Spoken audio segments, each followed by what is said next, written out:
malam. Kembali lagi sama aku Hanyu. Nah, di video terakhir ini aku mau ngejelasin tentang pengumpulan dan penyajian data. Yuk kita langsung masuk aja ke materi yang pertama.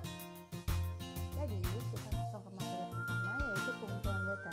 Pengumpulan data ini bisa dalam bentuk tes, hanya langsung, angket, dan juga syarat langsung. Kalau misalnya tes, pertanyaan saya tentunya nilai ulangan. Misalnya nih, habis ulangan, ibu guru akan mendata nilai-nilai para muridnya, misalnya 90 nilainya, 97, 82, 86, 77, dan 75. Nah, habis itu ada tanya langsung. Tanya langsung misalnya kamu ngedata temen kamu namanya Edo. Dia sukanya buah apa sih? Dia suka buah apa dan nggak suka buah apa? Contohnya kalau misalnya Edo dia nggak suka apel dan jeruk. Terus kalau misalnya aku nih, kalau misalnya kamu nanya ke aku suka buah pepaya dan aku nggak suka buah alpukat. Kayak gitu nih contohnya. Terus nanti kamu bentuk dalam tabel. Habis itu kamu berlanjut ke angket. Nah, kamu bisa juga ngumpulin data kayak suruh teman kamu isi angket. Oh, kalian udah kasih tahu kan angket kayak mereka suruh isi nama, tempat tanggal lahir, alamat. Nah, biasanya ini dalam bentuk kertas, tapi kalau sekarang ini bisa dalam bentuk Google Form. Habis itu masuk ke cara langsung. Ini adalah pengukuran atau pengamatan nih. Jadi pengumpulan data ada satuan alat ukurnya. Jadi ada satuan ukurnya, contohnya kayak sentimeter, yaitu tinggi badan.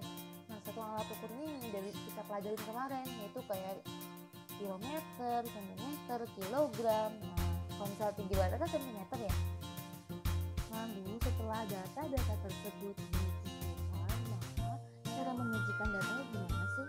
Pertama, kita bisa sajiin data dengan daftar, terus ada tabel frekuensi, histogram, diagram batang, dan diagram baris. Jadi ini contohnya penyajian data pakai daftar, tabel frekuensi, dan juga histogram. Kalau misalnya daftar, ada contohnya misalnya golongan darah O dan yang lain-lain. Nanti bikin daftarnya kayak gitu, 3 1, jadi HG apa golongan darahnya, ejak apa, sika apa, anak apa, dan itu apa. Kalau dibentuk dalam bentuk tabel.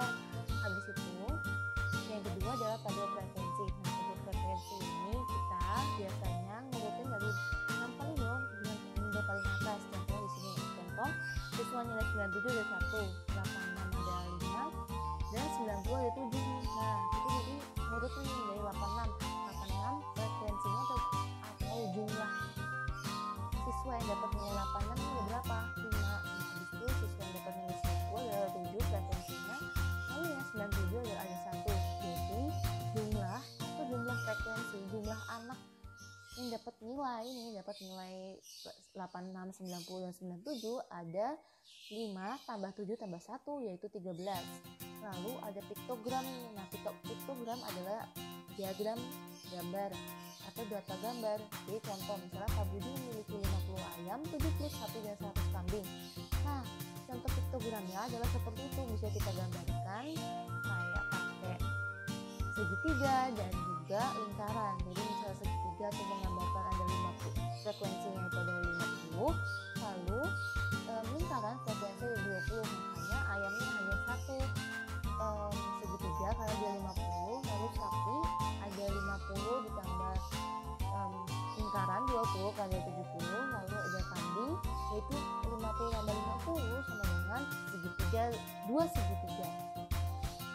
Oke, tadi kita lanjut ke diagram batang. Nah, diagram batang itu kayak bikin batang-batang kayak gini. Nah, jadi kalau misalnya kalian dikasih datanya bakal kayak gini, dikasih datanya. Nah, biasanya data yang atas tuh bakal jadi digaris X dan data yang bawah bakal digaris Y.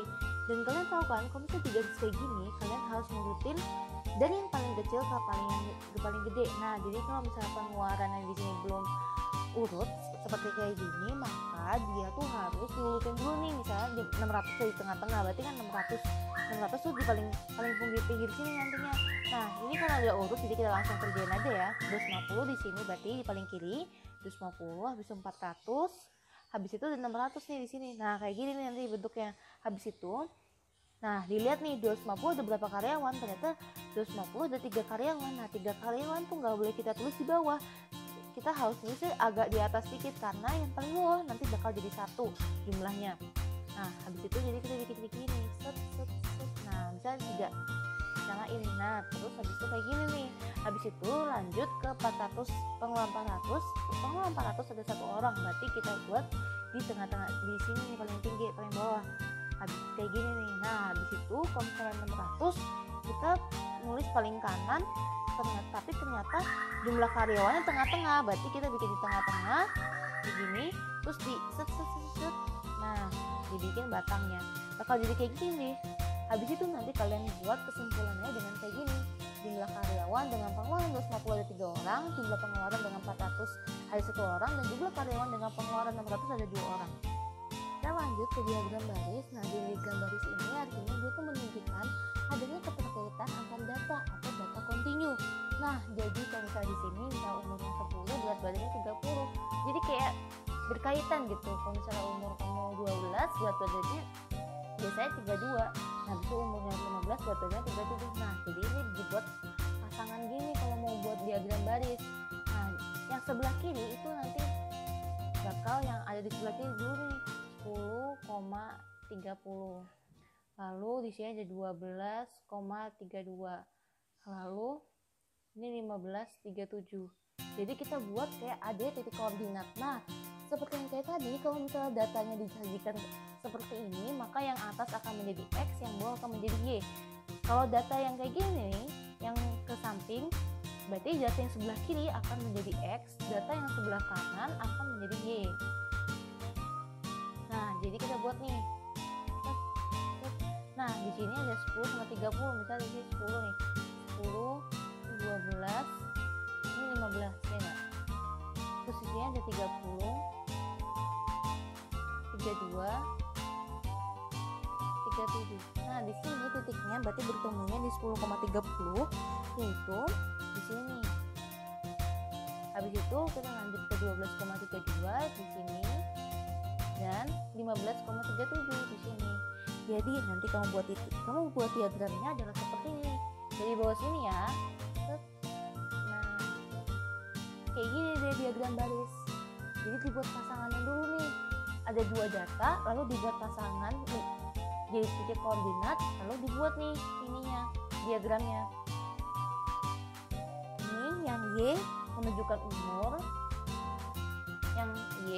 yang X menunjukkan umur, yang Y menunjukkan berat badan. Inilah diagram baris contohnya. Langsung ke contoh soalnya ya. Ini adalah contoh soalnya ya, kalian bisa pause dulu. Nah ini adalah pembahasan nomor 1.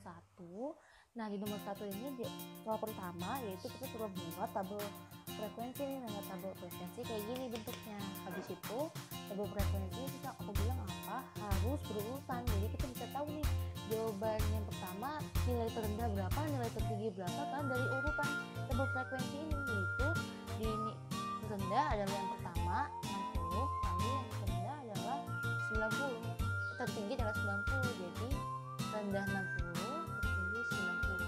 Lalu ditanya nih nilai anak-anak ada berapa sih siswa yang mendapatkan nilai di atas 70. Nah ternyata di sini nggak ada 70 tapi ada 75. Nah karena 75 di atas 70 maka masuk nih. Jadi ini yang masuk nanti.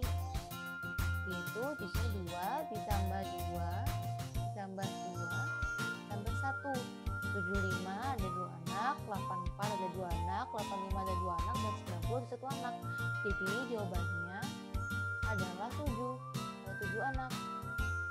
Lalu ditanya nih, ada berapa anak sih yang dapat nilai 64? Frekuensinya berapa nih 64? Nah, frekuensinya dari tabel frekuensi ini kita cuma tinggal lihat ini aja nih. Nah, 64 ada 3 orang, berarti jawabannya adalah 3. Lanjut ke pembahasan soal nomor 2. Itu kalau misalnya diagram batang itu bentuknya kayak gitu ya, dari A, B, C, D, E. Bisa ingat kalau misalnya yang jumlah ayam tadi, karena dia tuh disebutnya belakangan, jadi dia di garis yang Y-nya nih, yang di Y. Nah ingat dia juga harus dihitung juga dari 500, 700, 750, 800 sampai 1000. Nah itu kita bikin sekarang diagram gambar atau piktogram. Nah di piktogram ini kita bisa gambar dengan tadi kan udah aku kasih petunjuk ya. Jadi untuk peternakan kita bisa gambar dengan bintang ditambah dengan segitiga, karena 500 karena bintang ada mewakili 500, segitiga mewakili 250, jadi 500 sama 250 ada 350. Atau kalian juga bisa gambar dengan segitiga 3 kali nih. Nah habis itu di yang D kalian ada 1000 nih. Nah 1000 nih bisa diwakili dengan 500 ditambah 500, yaitu ada bintangnya 2 kali, berarti 500 ditambah 500. Atau kalian di sini karena ada pilihan 100, kalian juga bisa gambar 10 kotak, tapi kan ribet ya 10 kotak karena dia ada 500, jadi ya udah diwakili oleh bintang aja 2 nih.